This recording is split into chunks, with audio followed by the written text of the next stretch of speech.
Government की reach कैसे होनी चाहिए 135 करोड़ तक, गवर्नमेंट कितनी जल्दी से जल्दी कवर कर ले, ये मेजर कंसर्न्स है। कि जो सीनियर सिटीजन्स हैं बेसिकली उनके लिए कोई साइड इफेक्ट्स तो नहीं है इस चीज़ के।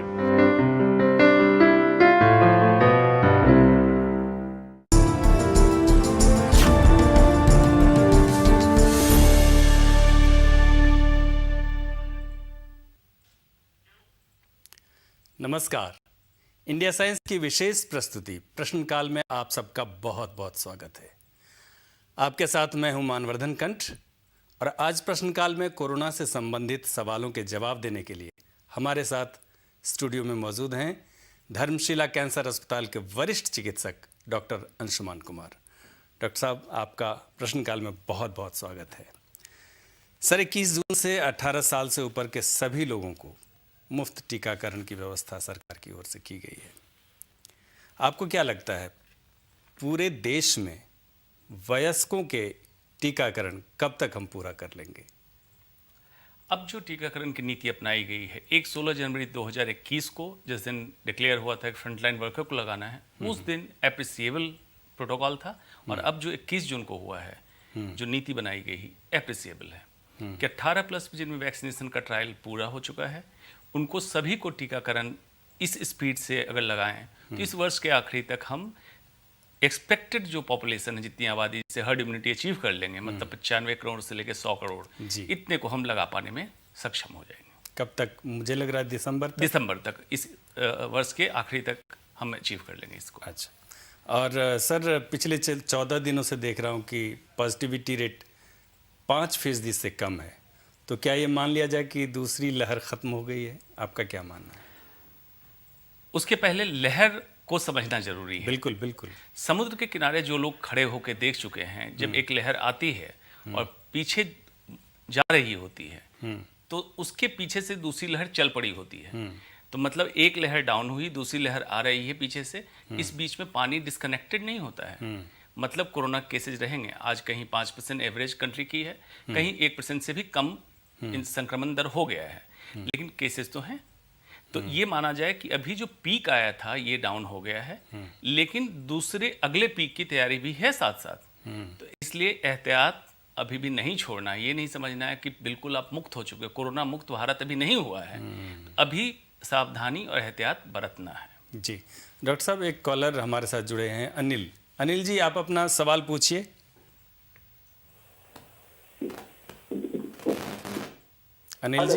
अनिल जी स्वागत है। सर, मेरा सवाल है, विशेषज्ञों के मुताबिक डेल्टा प्लस वेरिएंट बेहद संक्रामक है और आशंका जताई जा रही है कि भारत में कोविड-19 की तीसरी लहर का कारण यही वेरिएंट बन सकता है। इस बारे में आपका क्या कहना है?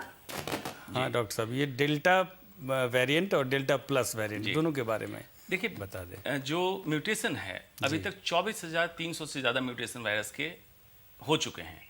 इसमें जो म्यूटेशन हमारे लिए सिग्निफिकेंट होता है उसको हम कहते हैं वेरिएंट ऑफ कंसर्न, जिससे या तो संक्रामक क्षमता या मारक क्षमता बढ़ जाए। जिसमें भारत में सबसे ज़्यादा संक्रमण दर जिस वेरिएंट से रहा उसको डेल्टा का नाम दिया गया, जिसका था B1.617.2 वर्जन 2 6.7 का ये डेल्टा वेरिएंट था। ये सेकेंड वेव में काफ़ी केसेज में देखे गए।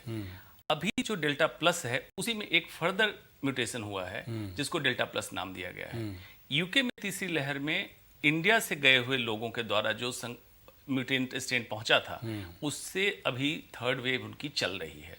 इसलिए हम लोग भी आकलन नहीं कर रहे हैं कि डेल्टा प्लस वेरिएंट जो होगा थर्ड वेव के लिए ज़्यादा इसलिए रिस्पॉन्सिबल होगा कि ओरिजिनल कोरोना स्ट्रेन से इन्फेक्टिविटी रेट इसका 37% ज़्यादा है। तो ज़्यादातर लोगों को संक्रमण करेगा। बचाव के लेकिन तरीके सेम है, वही मास्क, वही अपने आप का बचाव। तो डेल्टा हो या डेल्टा प्लस हो, बचने का तरीका सेम है। संक्रमण दर बेशक इसकी बढ़ रही है, साथ में हमारा वैक्सीनेशन ड्राइव चलेगा और जितनी जल्दी वैक्सीनेशन ड्राइव को हम कंप्लीट करें उतना अच्छा होगा। डॉक्टर साहब, एक हमारे यूट्यूब पे जुड़े हुए दर्शक जो विवेक, वो नोएडा से हैं, वो पूछना चाह रहे हैं कि जैसे ही कोरोना की रफ्तार थोड़ी धीमी हुई, अब पूरा मार्केट खुल गया है, सभी लोग सारे प्रोटोकॉल भूल गए हैं, ऐसे में क्या आप कहना चाहेंगे? देखिए, दोनों का संतुलन बहुत जरूरी है। कोरोना का संक्रमण दर कम हुआ है तो मार्केट या कंट्री पूरे लगातार तो बंद रख नहीं सकते हैं, असंभव है, क्योंकि एक संक्रामक बीमारी है, नई भी संक्रामक बीमारी भविष्य में आएगी। जब कंट्रोल से बाहर चला जाता है, उसका मतलब क्या है, अगर हेल्थ केयर इंफ्रास्ट्रक्चर पे लोड बढ़ जाए या व्यवस्थाएं बिल्कुल ढीली पड़ने लगे तो हमें रोकना पड़ता है। लेकिन बंद नहीं रखने का मतलब ये नहीं हो कि आपके इंडिविजुअल व्यक्तिगत तरीके पे लापरवाही होनी चाहिए। खोल दिया गया, बेजरूरत आप ना जाएं, बेजरूरत मार्केट जाने की बात मैं कह रहा हूँ, बेजरूरत भीड़ लगाने की बात कह रहा हूँ, और अगर जाना पड़े जरूरत के मुताबिक तो अपना प्रोटेक्शन लें। वैक्सीनेशन हो चुका है तो भी, नहीं हुआ तो भी, क्योंकि आपके इर्द गिर्द रहने वाले सभी लोग आपके ऊपर आधारित और निर्धारित हैं, बिल्कुल, इसलिए उनको भी बचाना आपका कर्तव्य है। डॉक्टर साहब, ये जैसे कहा जा रहा है कि तीसरी लहर के बारे में अनुमान लगाया जा रहा है, आशंका जताई जा रही है कि सितंबर अक्टूबर तक तीसरी लहर आने की संभावना है, लेकिन जिस प्रकार से कोविड प्रोटोकॉल तोड़ा जा रहा है, आपको क्या लग रहा है कि वो पहले भी आ सकती है लहर? सितंबर अक्टूबर तक जो आकलन हो रहा है, मैं उससे थोड़ा इत्तेफाक कम रखता हूँ। मेरी उम्मीद है कि अभी से लेकर लगभग 1.5 महीने के बाद थर्ड वेव आ जाएगा। इसके बारे में चर्चा करेंगे। सर, एक कॉल ले लेते हैं। जतिन जो मोतिहारी से जुड़े हुए हैं। जतिन, आप अपना सवाल पूछ सकते हैं। जतिन, आपकी आवाज़ नहीं आ रही है। हेलो, आप तक हमारी आवाज़ जा रही है जतिन? लगता है कुछ संपर्क में गड़बड़ी है। सर, आप बता रहे थे कि किस तरह से, क्योंकि पहले भी आ सकता है। यूनाइटेड किंगडम में जिस तरह से अभी तक का कोरोना का संक्रमण और रफ्तार जैसी रही है जी, इंडिया उससे पीछे चल रहा है। सेकेंड वेव से हमारा गैप लगभग 2.5 महीने का था। इससे आकलन है, क्योंकि इन्फेक्टिविटी रेट इस स्ट्रेन में ज़्यादा है। मेरा अनुमान या बहुत सारे क्लिनिशियन का अनुमान यही है कि 1.5 महीने यूके से हम पीछे चलेंगे। वो 1.5 महीने लगभग फर्स्ट या सेकेंड वीक अगस्त तक आ जाना चाहिए। तो और उसके ऊपर अगर एडेड हो गया लापरवाही और भीड़ तो और भी जल्दी हो सकता है। तो आप जैसा बता रहे हैं सर कि सेकेंड वेव, थर्ड वेव वहाँ अभी भी चल चुका है ब्रिटेन में, शुरू हो गया। तो वो तो कितना दिन बाद हम कहें, आप कह रहे हैं कि अगस्त में ही आने वाला है? बिल्कुल 1.5 महीने का गैप होगा, क्योंकि इन्फेक्टिविटी रेट ज़्यादा है। इन्फेक्टिविटी ज़्यादा से मतलब ये होता है कि ज़्यादा से ज़्यादा व्यक्ति कम समय में संक्रमित होंगे और फिर हमारा नंबर्स उसी हिसाब से बढ़ने लगेगा। अच्छा। इसलिए एहतियात बहुत ज़रूरी है। इसलिए एहतियात बहुत ज़रूरी है। सर, कोविड से रिकवर होने के बाद भी कई लोगों में थकान, बुखार, सिर दर्द आदि की समस्याएं देखी जा रही हैं। मेरा सवाल ये है कि इन्फेक्शन जब ख़त्म हो गया फिर ऐसी परेशानियां क्यों हैं? बिल्कुल, ये आमतौर पे वायरल इन्फेक्शन की ये समस्या है, जिसको कॉमन फ्लू कहते हैं। उसमें भी आप देखते होंगे कि 48-72 घंटे में आपका फीवर खत्म हो जाता है, लेकिन थकान हफ्ते 10 दिन तक रहता है। कॉमन फ्लू, कोरोना वायरस में ये लंबा चल रहा है, जिसको हम कहते हैं लॉन्ग कोविड। इसके बारे में चर्चा करेंगे। जतिन, लगता है आप जुड़ गए हैं प्रश्नकाल में। जतिन, आप अपना सवाल पूछिए डॉक्टर अंशुमान से। लगता है उनकी समस्या बनी हुई है। हाँ सर, बता रहे थे आप लॉन्ग कोविड के बारे में। लॉन्ग होल्ड का मतलब ये है कि आप टेस्ट भी करा चुके, नेगेटिव आ गए, आपके लक्षण मतलब बुखार रहना ये खत्म हो गया, लेकिन कुछ लक्षण आपके बरकरार हैं, जैसे मिलेज मतलब थकान का होना, अच्छा नहीं महसूस होना, जिसको कहते हैं नॉट फीलिंग गुड, मांसपेशियों में दर्द, जोड़ों में दर्द, नींद की खराबी, फॉगी ब्रेन कहते हैं, जिसमें लगता है कि छोटे समय के लिए कुछ बात भूल जाते हैं, या कभी कभी साइलेंट ब्रेन हो जाता है। इस तरह की चीजें इसमें लंबे समय तक देखी जा रही है। इसका कारण क्या होता है? एंटीजन जो वायरस है, और जब बॉडी एंटीबॉडी बना लेती है, तो एंटीजन एंटीबॉडी का जब फाइट होता है तो इन्फ्लेमेटरी रिस्पॉन्स, उसके द्वारा जितने केमिकल तत्व निकलते हैं शरीर में, उससे शरीर लड़के बाहर निकल रहा होता है। इसलिए आपको ये सारी समस्याएं मिलती हैं। आपको एहतियात इसलिए रखना है इसमें कि ऐसी कोई समस्या ना हो जो जानलेवा या अति गंभीर हो जाए, जिसमें मायोकार्डाइटिस मतलब दिल के मांसपेशियों में सूजन, वेस्कुलाइटिस, नसों में सूजन जिसके कारण ब्लड क्लॉट का बन जाना, या ऐसी कोई चीज ना हो। इसलिए आप लक्षण को इग्नोर ना करें, अपने डॉक्टर के संपर्क में रहें। आम लक्षण होंगे, अपने आप से 4 हफ्ते के अंदर खत्म होने लगते हैं, और 4 हफ्ते के बाद यूजुअली इसके लक्षण नहीं परसिस्ट कर रहे हैं। बार बार जतिन हमें कॉल लगा रहे हैं, मुझे दिख रहा है। जतिन, आप तक मेरी आवाज़ जा रही है? लगता है आपके यहाँ कुछ समस्या है जतिन। हाँ, मुझे लग रहा है कुछ समस्या है। बार बार लेकिन कॉल मैं देख रहा हूँ, बार बार कॉल आ रहा है।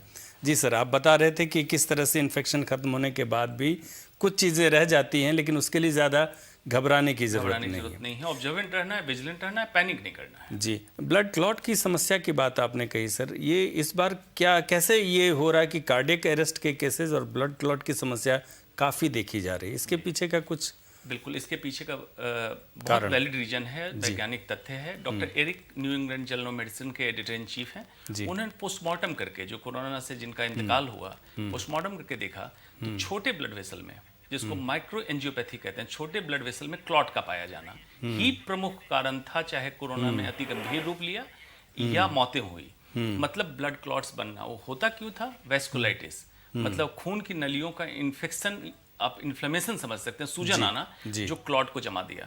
और ये क्लॉट बॉडी की एक कैपेसिटी होती है जिसको डिसॉल्व कर देती है, जिसको कहते हैं ऑटोलिसिस के द्वारा इस थ्रोम्बोसिस को डिसॉल्व कर दिया। लेकिन जिनमें ये थ्रोम्बोसिस बरकरार रह गई, या जो हाई रिस्क ग्रुप थे, मतलब उनको हाइपरटेंशन, डायबिटीज या हार्ट की तकलीफ पहले से ऑलरेडी थी, मोटापा था, कोलेस्ट्रॉल की तकलीफ थी, उनमें ये क्लॉट लंबे समय तक रहा और उनमें दूसरी तकलीफ हो गई, जैसे हार्ट अटैक या स्ट्रोक का आना, इस तरह की समस्या हुई। एक कॉलर हैं विजय, जो इटावा से जुड़े हैं हमारे साथ। विजय जी, प्रश्नकाल में स्वागत है आपका। आप अपना प्रश्न पूछिए डॉक्टर अंशुमान कुमार जी से। विजय, आप तक मेरी आवाज़ जा रही है? लग रहा है विजय जी का भी संपर्क टूट रहा है। जी सर, बता रहे थे आपकी किस तरह से ब्लड क्लॉट की समस्या होती है, और इसके साथ ही कोरोना का एक नया साइड इफ़ेक्ट कहें या जो भी कहें, लेकिन कोरोना के मरीजों में ये फंगल इन्फेक्शन का भी काफ़ी खतरा बढ़ गया। उसके पीछे का क्या कारण है और कैसे ये मैनेज किया जाए? कोरोना के आने के बाद black fungus, white fungus, yellow fungus जैसा नोमेनक्लेचर बिल्कुल प्रचलित हुआ। लेकिन कैंसर एक्सपर्ट होने के नाते मैं बता दूं, हमारे कैंसर के रोगियों में फंगल इन्फेक्शन एक आम बात है, क्योंकि ये फंगल इन्फेक्शन अपॉर्चुनिस्टिक होता है, मतलब अवसरवादी। अगर शरीर की प्रतिरोधक क्षमता कम होगी तो फंगल इन्फेक्शन होगा। कोरोना संक्रमण के बाद यही हुआ, शरीर की प्रतिरोधक क्षमता कम हुई, ऊपर से ओवर द काउंटर लोगों ने स्टेरॉइड का ओवर यूज किया। स्टेरॉइड को ओवर यूज करने से इम्यूनिटी आपकी सप्रेस हो जाती है और ये फंगल इन्फेक्शन हो गया। म्यूकरमाइकोसिस, जिसको कॉमनली ब्लैक फंगस कह दिया गया, कैंडिडा एल्बिकेंस, जिसको व्हाइट फंगस कह दिया गया, ये इसका एज ए बाई प्रोडक्ट आया। और उन रोगियों में जो डायबिटीज के रोगी थे, इटसेल्फ उनको फंगल इन्फेक्शन का रिस्क ज्यादा रहता है, और उनको कोरोना हो गया, उसके बाद स्टेरॉइड भी चला, तो तीन चीजें उनके लिए प्रीडिस्पोजिंग फैक्टर हुआ, उनमें ब्लैक फंगस हुआ। जरूरत थी, अब तो खैर काफी लोग जागरूक हो गए, अर्ली डिटेक्शन की। या तो फंगल इन्फेक्शन ना हो, और हो तो अर्ली डिटेक्ट हो जाए, तो हम लोगों को मौत से, या जो मेजर ऑपरेशन करना पड़ा जिसमें आंख निकालने, जबड़े निकलने वाली सर्जरी हुई, इससे हम रोक सकते थे। तो ये अर्ली डिटेक्शन का तरीका क्या, कैसे पता पहले तो प्रिवेंशन की बात हम कर लें और फिर अर्ली डिटेक्शन की बात कर लेते हैं। जो कोरोना से संक्रमित हुए और खास करके स्टेरॉइड उन्होंने लिया है ओवर द काउंटर, मतलब विदाउट सुपरविजन, स्टेरॉइड हानिकारक नहीं है, अनसुपरवाइज्ड स्टेरॉइड हानिकारक है। तो काउंटर पे जाके मेड्रोल का प्रिस्क्रिप्शन लेके लोग खरीद के खा रहे थे, ये हानिकारक हुआ। उनके लिए है, जब कोरोना से रिकवर हो जाए तो 4 हफ्ते तक आपको प्रिकॉशन क्या क्या लेना है। फंगल स्पोर्स होते हैं, मतलब इसके पॉलेंस जैसे, परागकण जैसे इसके जीवाणु वातावरण में घूम रहे हैं। हम आप हर दिन एक्सपोज्ड हैं, लेकिन हमारी इम्यूनिटी ठीक है, इसलिए हमें पता नहीं चलता है। खास करके पार्क में, नमी वाली जगह, जहाँ केले के पेड़ हों, पीपल, बरगद जैसे दरख्त हों, जहाँ नमी मौजूद रहती है, वहाँ पे जाने से बचें। और अगर बाहर निकल रहे हैं, क्योंकि वातावरण में इसके स्पोर्स हैं, तो मास्क लगा के, इसके लिए कोई N95 उस तरह की मास्क की जरूरत है, सिंपल नोज कवर कर लें तो स्पोर्स अंदर नहीं पहुंचेगा। आने के बाद अच्छे से नाक और मुंह को धोएं कि स्पोर्स अगर है भी तो निकल जाए। शुगर की मात्रा बिल्कुल कंट्रोल रखें अगर डायबिटिक के रोगी हैं। और आने वाले समय में कोरोना संक्रमण हो भी तो अनसुपरवाइज्ड स्टेरॉइड या एंटीबायोटिक का इस्तेमाल न करें, वो घातक है। बहुत महत्वपूर्ण बात आपने कही। इटावा से फिर से जुड़े हैं विजय हमारे साथ। विजय जी, आप तक मेरी आवाज़ जा रही है? लगता है कुछ तकनीकी बाधा है। विजय जी, आप अपना प्रश्न पूछिए।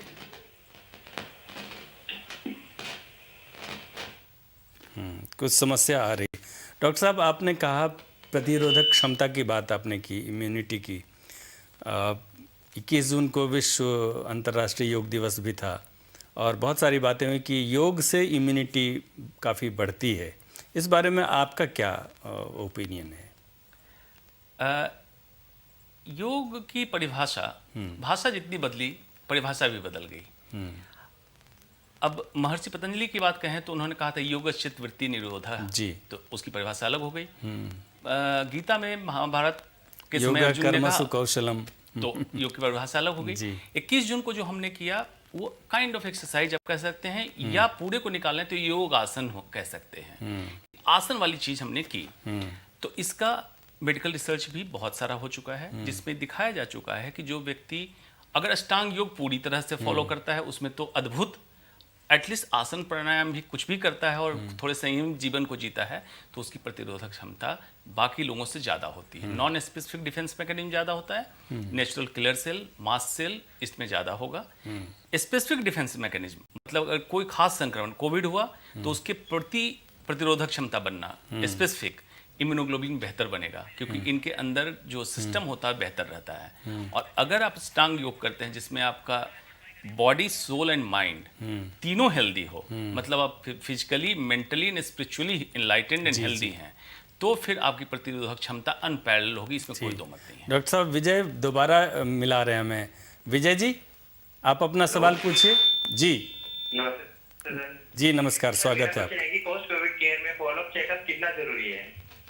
पोस्ट कोविड केयर में फॉलोअप चेकअप की बात कर रहे हैं। पोस्ट कोविड केयर में फॉलोअप चेकअप बिल्कुल जरूरी है। उसका रीजन ये है कि जैसे अभी बात हमने की थी लॉन्ग हॉल कोविड की, थ्रोम्बोसिस की, खास करके वैसे व्यक्ति में जिसमें कोई लक्षण बरकरार हो या हाई रिस्क ग्रुप के हों, डायबिटीज, हाइपरटेंशन, हृदय के रोगी, कैंसर के रोगी, ट्रांसप्लांट के रोगी, इनमें खासकर, या जिनमें लक्षण कुछ बरकरार हो, इनमें पोस्ट कोविड केयर में 4 हफ्ते का कम से कम लॉन्ग चेकअप हम एडवाइस करते हैं, या जब तक आपके पैरामीटर्स, ब्लड पैरामीटर्स नॉर्मल ना हो जाए, जिसमें अति गंभीर रोगी के लिए खास करके है।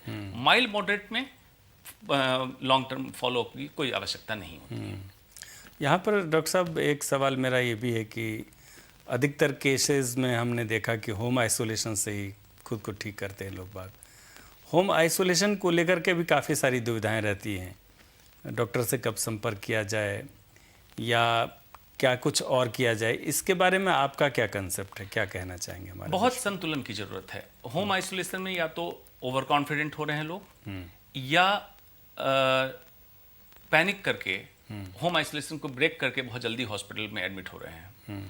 तो संतुलन की क्या जरूरत है? एक डॉक्टर के संपर्क में जरूर रहें, अपने आप गूगल के डॉक्टर से लेके दवा ना खाएं जी, ओवर द काउंटर किसी भी मेडिसिन का प्रयोग ना करें। जैसे अभी तो आईसीएमआर ने और मिनिस्ट्री ऑफ हेल्थ ने भी जारी कर दिया, प्रोटोकॉल में एंटीबायोटिक हटा दी, स्टेरॉइड हटा दिया। तो ये गलतियां आपने की, मतलब हम सब ने की भारत में। ये ना करें, पैनिक ना करें। पैनिक से क्या होगा कि माइल्ड सिम्टम में आप अस्पताल में जाएंगे, भर्ती होंगे, पता चला आपको तो नॉर्मली रिकवर हो जाना था, अस्पताल में जाने के कारण सेकेंडरी इन्फेक्शन बढ़ा, आपकी मुसीबत बढ़ गई। जी बिल्कुल। तो संतुलन क्या करना है कि 3-4 पैरामीटर्स हमने तय किए। इसके बारे में जानेंगे। एक शशांक हमारे कॉलर हैं जो लखनऊ से जुड़े हैं। शशांक जी, आपका स्वागत है प्रश्नकाल में। नमस्कार सर। नमस्कार सर, मेरा सवाल ये है कि वैक्सीन का पहला डोज मैं जब लिया था और उसके बाद मैं संक्रमित हो गया, कोविड पॉजिटिव हो गया था, और मुझे सर रिकवर होने में 8 हफ्ते का टाइम लग गया। तो क्या मुझे अब वैक्सीन की दूसरी डोज लेनी चाहिए? रिकवर होने के बाद कम से कम 2 हफ्ते का गैप हम बताते हैं कि बिल्कुल चाहिए। आइडियली 4 हफ्ते के बाद आप सेकेंड डोज लगा सकते हैं, क्योंकि कोरोना संक्रमण भी आपके शरीर में एंटीबॉडी बनाता है। पहली डोज आपकी ऑलरेडी लग चुकी थी, इसलिए 8 हफ्ते का गैप हो गया है। रिकवरी की लास्ट डेट आप देख लें, किस दिन आपका लक्षण लास्ट आया था, उसके 4 हफ्ते के बाद आप वैक्सीन लगवा सकते हैं सेकेंड डोज। मुझे लग रहा है आपको आपके प्रश्न का जवाब मिल गया होगा शशांक जी। डॉक्टर साहब, आप होम आइसोलेशन को लेकर के बता रहे थे कि किन चीज़ों पर ध्यान देना चाहिए? हाँ, उसमें पैनिक और इसके बीच संतुलन बनाना है। दूसरा पल्स रेट, SpO2 और जनरल वेलबींग, 3 चीज़ों पे खास ध्यान देना है आपको। टैकीकार्डिया मतलब 100 से ज़्यादा अगर पल्स जा रही हो तो आपको डॉक्टर का संपर्क करना है, जरूरत पड़ने पे एडमिट होएं। अगर SpO2 सैचुरेशन हालांकि बहुत वेरिएबल होता है, लेकिन एवरेज हमने रखा है 94, 94 से अगर नीचे जाने लगे तो आपको एडमिट होना है। लेकिन कुछ व्यक्ति का सैचुरेशन नॉर्मली ही 95 रहता है, अगर उनका 94 चला जाए तो उनके लिए ये रिकमेंडेड नहीं है, मतलब लंग इंजरी नहीं हुई है। अगर किसी को जनरल वेलबींग अच्छी नहीं लग रही है, मतलब ब्लड सर्कुलेशन या ऑक्सीजनेशन की मात्रा कम है, आप डिटेक्ट नहीं कर रहे हैं, जिसको आमतौर पे हम कहते हैं हैप्पी हाइपोक्सिया सिंड्रोम, इसका ध्यान रखना है। इन सब कुछ पैरामीटर्स को आपको चार्ट बनाना है। चार्ट इसलिए बनाना है कि ग्राफ आपका कैसा जा रहा है, पल्स ऊपर तो नहीं जा रही है, SpO2 नीचे तो नहीं जा रहा है, ये चेक करना, rather than कि एक रीडिंग से आपको पैनिक होना है और डॉक्टर के संपर्क में रहना है। अगर कोई भी अनफेवरेबल फाइंडिंग आए तो तुरंत होम आइसोलेशन ब्रेक कीजिए, हॉस्पिटल में एडमिट जी। डॉक्टर साहब, एक हमारी कॉलर हैं रूबी, जो रायपुर से जुड़ी है। रूबी, आपका स्वागत है प्रश्नकाल में। नमस्कार सर। नमस्कार जी, आप अपना सवाल पूछिए। जी, मेरा सवाल है कि क्या कोविड से ब्रेन डैमेज या ब्रेन स्ट्रोक का खतरा हो सकता है, और ऐसे में क्या न्यूरोबियन टैबलेट लेना चाहिए, मतलब क्या प्रिकॉशंस हम ले सकते हैं? जी, कोविड से रिकवरी के बाद ऑलरेडी मैं बता चुका, ब्रेन फॉगिंग एक समस्या है जिसमें कि ऑर्गेनिक डैमेज, मतलब कोई MRI कराएंगे तो ब्रेन में कोई डैमेज नहीं भी दिखेगा, लेकिन शॉर्ट टर्म मेमोरी लॉस देखा गया जो ऑटोमेटिकली रिकवर होता है, उसमें कोई एक्स्ट्रा प्रिकॉशन या दवा की जरूरत नहीं है। दूसरी जो बात आपने पूछी स्ट्रोक की, जिनमें माइक्रो एंजियोपैथी मतलब क्लॉट की समस्या बनी, उनमें स्ट्रोक की समस्या ज़्यादा रही। ये खास करके देखा गया एल्डरली में, डायबिटिक में, हाइपरटेंसिव में, कोलेस्ट्रॉल की जिनकी तकलीफ थी उनमें। न्यूरोबियन स्पेसिफिक अगर कहेंगे न्यूरोबियन 4 तो डायरेक्टली ये क्लॉट को न रिड्यूस करने में मदद करेगा, न आपकी रिकवरी में मदद करेगा। ये मल्टीविटामिन की एक टैबलेट है जो इन जनरल मल्टीविटामिन की डेफिशिएंसी है उसी में मदद करता है। रिकवरी आपके स्पेसिफिक जो सवाल है उसमें कोई मदद नहीं करेगा। डॉक्टर साहब, जैसे विटामिन सी की गोली भी लोग अब खुद से ही लेने लगे, जिंक की भी गोली लेने लगे, इस मामले में आपका क्या कहना है? देखिए, सेकेंड वेव के समय बहुत सारी अवैज्ञानिक परिकल्पनाएं वैज्ञानिकों द्वारा मार्केट में फ्लोट की गई थी। वैज्ञानिक मैं उसे मानता हूं जो विज्ञान की जानकारी रखता है, उनसे उम्मीद ये नहीं होती है। जैसे इंडिया साइंस वैज्ञानिक चैनल है तो इस पर विज्ञान की बात होनी चाहिए। जी जी। उस समय एक व्हाट्सएप पे प्रिस्क्रिप्शन चला था जिसमें 3-4 एंटीबायोटिक, जिंक, विटामिन सी और मेड्रोल जो स्टेरॉइड है, ये पड़ा रहता था और वो सर्कुलेट हो रहा था, लोग धड़ल्ले से ले रहे थे। इवन RT-PCR टेस्ट बिना कराए ले रहे थे, मान लेते थे मुझे कोविड हुआ, ले लिया। उसी का परिणाम या दुष्परिणाम हुआ जो केसेज इतने खराब हुए। हर समय मैं कहता हूं वैज्ञानिक सोच विकास कीजिए और विज्ञान का बिना आधार बनाए किसी के इलाज ना करें, ये जरूरी है। डॉक्टर साहब, यहाँ एक महत्वपूर्ण बात आपने रेखांकित की है कि वैज्ञानिक आधार होना चाहिए। जैसे आजकल हम देख रहे हैं कि काफ़ी तरह के अफवाह फैल रहे हैं कि वैक्सीन लगाने से बांझपन आ जाता है या नपुंसकता की समस्या आ जाती है, इसके बारे में आपका क्या कहना है? ये हर बार होता है। पोलियो वैक्सीन जब आया था तब भी नपुंसकता की बात हुई थी, मीजल्स वैक्सीन में इसके बाद भी हो गया। पिछले साल तक हम रो रहे थे वैक्सीन कब आएगी। अब वैक्सीन जब आ गया तो जनरल स्टेटमेंट सोशल मीडिया पे चल रहा है, कोरोना से नहीं साहब, वैक्सीन से डर लगता है। तो ये तो मैं कहूँगा मानसिक दिवालियापन है। बिल्कुल। अब जब साइंस बिल्कुल रिसर्च करके आपके घर तक वैक्सीन पहुंचा दिया और हिंदुस्तान उस रेट तक पहुंच रहा है, 84 करोड़ कल वैक्सीनेशन हुआ है, इस ड्राइव तक पहुंच रहा है 84 लाख, सॉरी 84 लाख। जी जी। इस साल के आखिरी तक हम पूरे वैक्सीनेशन ड्राइव को मजबूत करने जा रहे हैं, उसमें नपुंसकता वाली बात क्यों फैलाई जाती है? ये ऐसा एक वीक पॉइंट है बांझपन नपुंसकता कि लोग पब्लिक में बात तो नहीं करते हैं लेकिन हर लोग इसके लिए कंसर्न है। तो इसको अगर र्यूमर की तरह उड़ा दिया जाए तो वैक्सीनेशन ड्राइव फेल हो जाएगा। ये हर बार किया जाता है और इसको मैं एंटी साइंटिफिक बोलता हूँ। अगर साइंटिफिक एक टीम है काम कर रही तो उसके विरोध में काम करने वाले कुछ लोग चलते हैं। वो खुद वैक्सीन लगवाते हैं लेकिन वो बाद में लोगों को गुमराह करते हैं। क्यों गुमराह करते हैं? मेडिकल की टर्मिनोलॉजी थोड़ी ग्लैमर टर्मिनोलॉजी होती है, तो मेडिकल को आधार लेके उनको कहीं चुनाव लड़ना होगा पंचायत का या छोटे लेवल पे, तो अपनी पहुंच बनाने के लिए इस तरह की अवधारणा बनाते हैं जिसका कोई वैज्ञानिक आधार नहीं है, निराधार है। न वैक्सीन से बांझपन है न नपुंसकता है। इनफैक्ट रोम के एक रिसर्चर ने बड़ा अच्छा पेपर निकला जर्नल ऑफ एंड्रोलॉजी में पिछले महीने। उसने यहाँ कहा कि कोरोना संक्रमण के बाद कुछ लोगों में इम्पोर्टेंस देखा गया, तो आपको वैक्सीन लगा के तो कोरोना संक्रमण से हम बचाना चाह रहे हैं, तो इम्पोर्टेंस से आप बचेंगे। जी जी, आपको होगा नहीं। एक कॉलर हमारी जुड़ी हैं झांसी से, जयंती जी, आप अपना सवाल पूछिए। नमस्कार सर। नमस्कार। मेरा क्वेश्चन ये है कि तीसरी लहर आने पर हमें खुद को तैयार करने के लिए क्या करना चाहिए? तीसरी लहर आने पर जो लगभग पिछले 1.5 साल से मैं कह रहा हूँ वही अभी भी करना है। अपनी जीवन शैली को ठीक कीजिए। देखिए, कोरोना का एंड रिजल्ट परिणाम क्या है? समीकरण है, कोरोना वायरस है और आप इंसान हैं, इन दोनों के बीच की लड़ाई है। और एंड रिजल्ट परिणाम में क्या होगा, कौन कितना मजबूत है। आप अपने आप को कैसे मजबूत कर सकते हैं, इसी की तैयारी आपको करनी है, बाकी कोई तैयारी नहीं करनी। बाकी सारी तैयारी सिस्टम है, डॉक्टर है, अस्पताल है, साइंटिस्ट है, सरकार है, सभी कर रहे हैं। आपकी जीवन शैली में क्या इंप्रूवमेंट करना है, शुद्ध भारतीय भोजन, अच्छी नींद, मोटापा है तो उसको कम करें, डायबिटीज हाइपरटेंशन है उसको कंट्रोल रखें। ये तैयारी आपके लेवल की है, व्यक्तिगत तैयारी है, इसको करें। बेवजह भीड़ की जगह पे ना जाएं और जितना हो सके कोविड प्रोटोकॉल को फॉलो करें, यही आपकी तैयारी है। आपको इसके अलावा कुछ नहीं तैयार करना है। होगा क्या, आपकी इम्यूनिटी स्ट्रांग रहेगी, बनी रहेगी। इम्यूनिटी बढ़ानी नहीं है, समावस्था में रखनी है। कोरोना का संक्रमण होगा, आपको पता भी नहीं चलेगा, हो सकता है बिना लक्षण के या हल्के फुल्के लक्षण से आप निकल जाएंगे। यही सच है। डॉक्टर साहब, एक यूट्यूब पर आपके लिए एक सवाल आया है, उनका कहना है, दीपक हैं, उनका कहना है कि ये जो नए नए वेरिएंट्स आते जा रहे हैं, तो क्या ये कोरोना से कभी मुक्ति मिलेगी ही नहीं, ये म्यूटेट करता ही रहेगा क्या? म्यूटेशन वायरस का स्वभाव है, प्राकृतिक स्वभाव है, ये करेगा ही। जैसे इंसान जब से पैदा होता है, जब आखिरी सांस लेता है, तब तक वो कपड़े बदलता है, रोज नए अलग अलग कपड़े बदलता है, सेम वायरस अपना रूप बदलेगा, क्योंकि इसको भी एग्जिस्टेंस के लिए, सर्वाइवल के लिए लड़ाई करनी है ह्यूमन के साथ। म्यूटेशन इसीलिए करता है कि आपके अंदर प्रतिरोधक क्षमता बनेगी तो इम्यून एस्केप मैकेनिज्म डेवलप कर लेगा। किसी भी तरह से जिंदा रहना चाहता है, मतलब आपके बीच रहना चाहता है। आपको क्या करना है, उसके साथ सामंजस्य बिठा लेना है।